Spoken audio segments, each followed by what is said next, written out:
Hello students, welcome to my channel Kirti's coding. C language की इस series में आपका स्वागत है। पॉइंटर वाले इस सीरीज़ वाले वीडियो में हम आपको बताने वाले हैं अर्थमेटिक पॉइंटर के बारे में। तो आज हम दो टॉपिक डिस्कस करने वाले हैं। एक है पॉइंटर एक्सप्रेशन, पॉइंटर असाइनमेंट, और दूसरा टॉपिक है हमारा पॉइंटर अर्थमेटिक। ठीक है, तो पहले हम जानते हैं पॉइंटर एक्सप्रेस, पॉइंटर असाइनमेंट क्या होता है। पहला बात कि हम पॉइंटर वाले इस टॉपिक में हम what is pointer and use of pointer पहले वाले वीडियो लेक्चर में हम बता चुके हैं। तो आपको कोई भी प्रॉब्लम हो तो आप पहले वाले वीडियो लेक्चर ज़रूर देखिए। तो पॉइंटर एक्सप्रेस, पॉइंटर को एक्सप्रेस किया जाता है पॉइंटर असाइनमेंट में। असाइनमेंट मतलब क्या है? असाइनमेंट एक ऑपरेटर है जो कि एक वैल्यू को दूसरे वैल्यू में असाइन करवाने का काम करता है।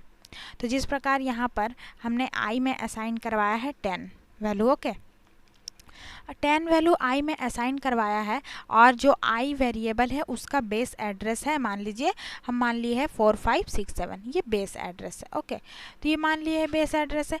अब ये इसका बेस एड्रेस यानी m%i, ये जो है 4576, ये जो बेस एड्रेस है आई, मतलब ये जो बॉक्स है, ये नाम का जो बॉक्स है उसमें आई स्टोर है, और आई का कितना वैल्यू स्टोर है? 10 नंबर। ठीक है, तो उसका बेस एड्रेस को हम असाइन करवा दिए है पी में। तो स्टार पी बोलने का मतलब है, स्टार पी पॉइंटर से आप क्या समझते हैं? स्टार पी बोलने का मतलब है कि जो वैल्यू, जिस एड्रेस का वैल्यू वो पी में स्टोर किया है, अगर स्टार लगा दो यानी पॉइंटर से डिनोट कर दो तो उसका वैल्यू को वो प्रिंट करवाएगा। यानी यहाँ इसका, अगर हम इसको पी को प्रिंट करवा देते हैं तो यहाँ पर इसका बेस एड्रेस प्रिंट नहीं होता, बल्कि 10 आई में जितना वैल्यू रखा हुआ है यानी 10, ये प्रिंट होता है। यानी वैल्यू असाइनिंग टू पॉइंटर, माने एक वैल्यू को दूसरे माने पॉइंटर में असाइन करने ही हमारा कहलाता है pointer express, pointer assignment. Okay, और दूसरा देखिए, इसको पढ़ते हैं हम लोग। Here declare tell the compiler of P will be use to store the address of a integer value with in, मतलब यहाँ एड्रेस ऑफ इंटीजर वैल्यू, जो ये इंटीजर वैल्यू है 10, इसका जो एड्रेस है ये इसको स्टोर कर रहा है। कहाँ स्टोर कर रहे हैं हम लोग? पी में स्टोर कर रहे हैं। बट इसको पॉइंटर नोटेशन अगर दे दिया जाए, पॉइंटर डिनोट कर दिया जाए, तो पी कौन सा वैल्यू को आपका प्रिंट करवाएगा? ये पी हमें जो आई में स्टोर वैल्यू है उसको प्रिंट करवाएगा। ओके, अब देखते हैं अर्थमेटिक पॉइंटर। तो अर्थमेटिक पॉइंटर क्या कहलाता है? अर्थमेटिक पॉइंटर बोलने का मतलब है कि कोई भी एक्सप्रेशन हो हमारा, कोई भी एक्सप्रेशन हो, कोई भी, जैसे मल्टीप्लिकेशन, एडिशन, सब्सट्रैक्शन, ये जितने भी एक्सप्रेशन हैं वो हमारा अर्थमेटिक के अंदर आता है। तो पॉइंटर में जब अर्थमेटिक ऑपरेशन किया जाता है, जिस प्रकार पॉइंटर अगर p वेरिएबल मान लिया गया है और p+2 कर दे, तो अगर इंटीजर टाइप है, p अगर हमारा इंटीजर टाइप है तो हमारा पॉइंटर चूँकि इंटीजर होने के कारण ये 2 बाइट हमारा स्टोर करता है। ठीक है, अगर वही हमारा कैट टाइप होता तो 1 बाइट डेटा स्टोर करता, वही अगर हमारा फ्लोट टाइप होता तो 4 बाइट डेटा स्टोर करता। ठीक है, इस प्रकार से ये बाइट में स्टोर करता है, और हर एक कंपाइलर के एक अलग अलग अपना कैपेसिटी होता है स्टोर करने का।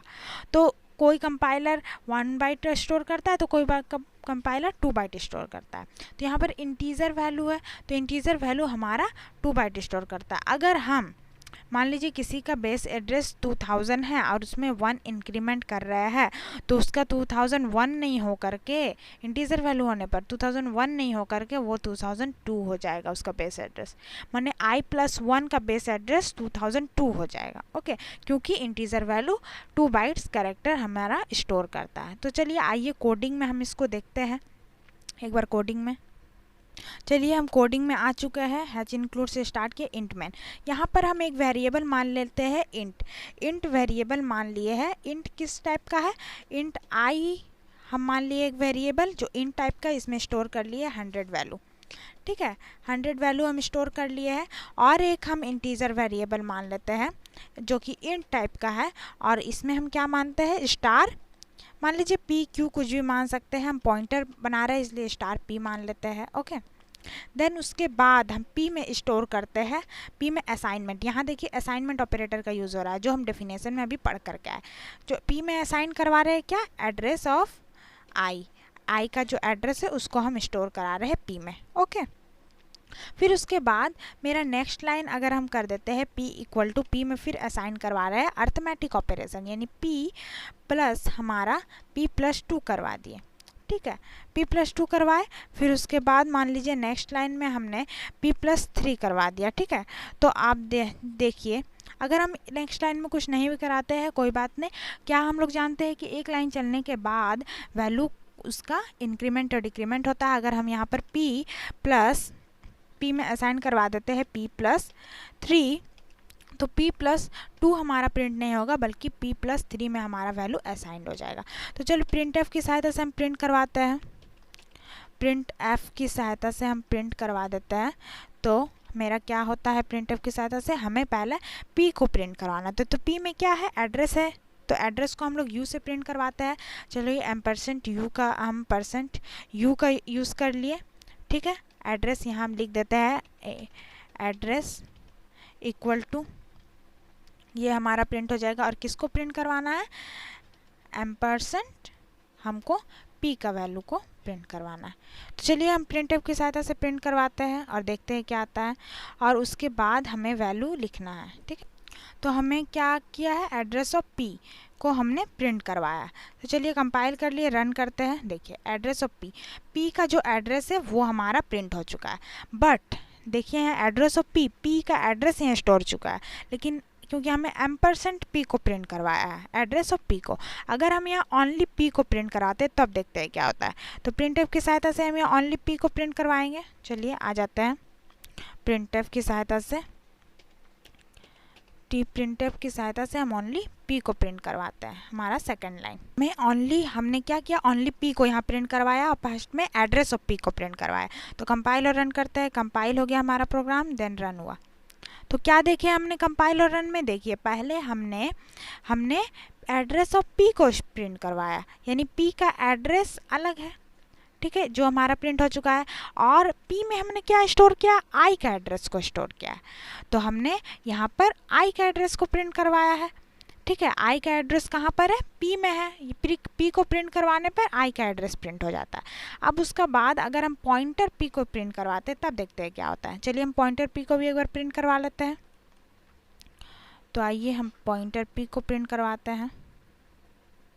तो हमने यहाँ पर पॉइंटर ऑफ p को यहाँ प्रिंट करवाया है, यानी पॉइंटर डिनोट किया, यानी p में जिसका एड्रेस स्टोर है, यानी p में i का एड्रेस स्टोर है, यानी i का वैल्यू को प्रिंट करेगा। तो i का वैल्यू हमने 1 रखा है, तो i का वैल्यू 1 यहाँ पर प्रिंट हो चुका है।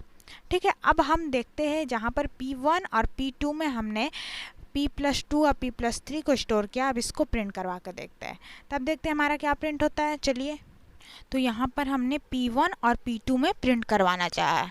पहले ये देखिए p में हमारा क्या स्टोर है, p में हमारा जो एड्रेस स्टोर होगा, माने p में हमारा जो एड्रेस प्रिंट होगा यहाँ पर देखिए p में i का एड्रेस है।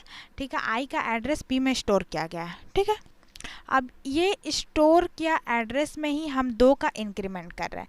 चूँकि ये कंपाइलर हमारा 4 बाइट्स स्टोर करता है, तो हमारा वैल्यू क्या हो जाना चाहिए, 4 यानी 2 हम इंक्रीमेंट कर रहे हैं, यानी 48, माने कि हमारा 8 वैल्यू इंक्रीमेंट करना चाहिए। और उसके बाद हमारा 3 वैल्यू यहाँ पर इंक्रीमेंट करना चाहिए p, यानी कि 12 वैल्यू इंक्रीमेंट करना चाहिए।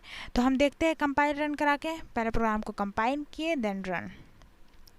देखिए प्रोग्राम को कंपाइल और रन किए हैं, मेरा प्रोग्राम कंपाइल और रन किया है। तो पहले हमने एड्रेस ऑफ p को स्टोर कराया था, एड्रेस ऑफ p को प्रिंट करवाया था, तो यहाँ कोई भी एड्रेस प्रिंट हो चुका है, रैंडम एड्रेस। ठीक है, फिर उसके बाद i का वैल्यू माने i का एड्रेस क्या है उसको हमने p पे स्टोर किया था, जो कि यहाँ पर हमने प्रिंट करवा दिया। ठीक है, फिर उसके बाद हमने पॉइंटर p का यूज़ करके i का वैल्यू को प्रिंट करवाया है। क्योंकि i का एड्रेस हमने p में स्टोर किया था, इसीलिए पॉइंटर p का यूज़ करके हम i का वैल्यू को प्रिंट करवा सकते हैं। देन उसके बाद P1 में हमने स्टोर किया था P+2, यानी अगर ये बाइट हमारा 4 बाइट कंपाइलर यहाँ पर यूज़ कर रहा है इंटीजर। ये ज़रूरी नहीं है कि हमारा इंटीजर वैल्यू तो 2 बाइट, ये कंपाइलर बाय कंपाइलर वैरी करता है कि हमारा 64 बाइट का कंपाइलर यूज़ कर रहा है या फिर 32 बिट्स का यूज़ कर रहा है, ये वैरी करता है। तो ये हमारा 4 बाइट्स ले रहा है, तो यानी हमारा देखिए पहले 40, देन उसके बाद दो हम इंक्रीज़ किया, यानी 4 दूना 8, यानी 8 वैल्यू हमारा इंक्रीज़ कर चुका है।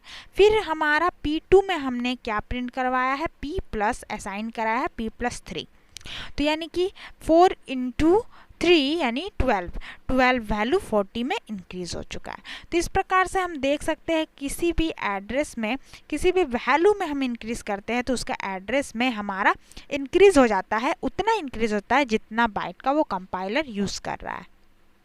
ठीक है, इसी प्रकार हम इस प्रकार से वैल्यू को इंक्रीज़ कर सकते हैं हम पॉइंटर की मदद से। ओके, तो ये हम जान चुके हैं कि असाइनमेंट ऑपरेटर का किस प्रकार से पॉइंटर में यूज़ करा रहा है, कि एक पॉइंटर से दूसरे पॉइंटर में किस प्रकार असाइन कर रहा है, और अर्थमेटिक का किस प्रकार यूज़ कर रहा है। तो आज का वीडियो लेक्चर मेरा यहीं पर समाप्त होता है।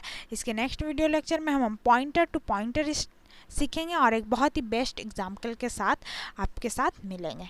तो चलिए आज का वीडियो लेक्चर मेरा यहीं पर समाप्त होता है। आप हमारे चैनल को सब्सक्राइब कीजिए, लाइक कीजिए एंड शेयर कीजिए। Thank you students.